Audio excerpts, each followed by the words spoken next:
core practical. So what is the equation that would use to calculate density? We do density equals mass divided by volume, which we already know.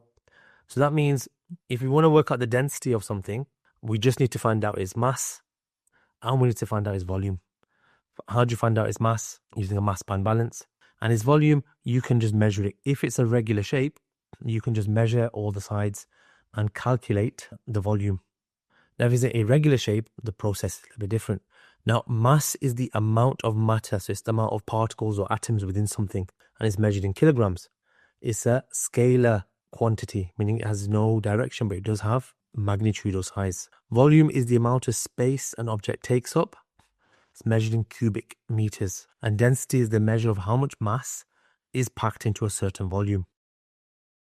So if you've got a regularly shaped cube, cuboid or regularly shaped any shape, all we have to do here is use our mass pan balance and find out the mass. We get the ruler and we measure the length times the width times the height, but we use a ruler and we now know what the volume is. And then we simply put the mass into the density formula. We substitute in whatever our mass was from the mass pan balance and whatever volume we just calculated, and we now know the density. So if it's a regular shape, it's simple. Work out the mass using a mass pan balance, work out the volume using a ruler and doing a calculation of length times width times height, and just do mass divided by volume.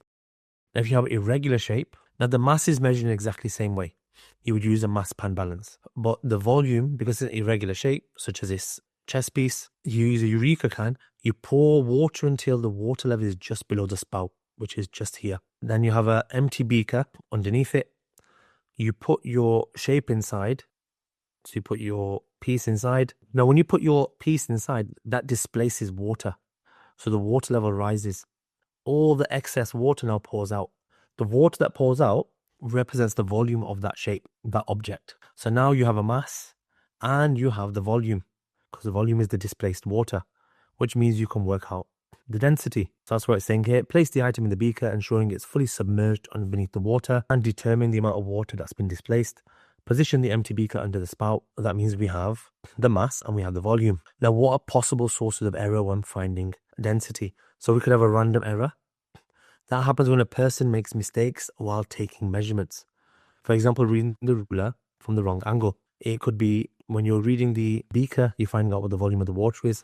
There could be a parallax error, meaning you could read it from the wrong angle.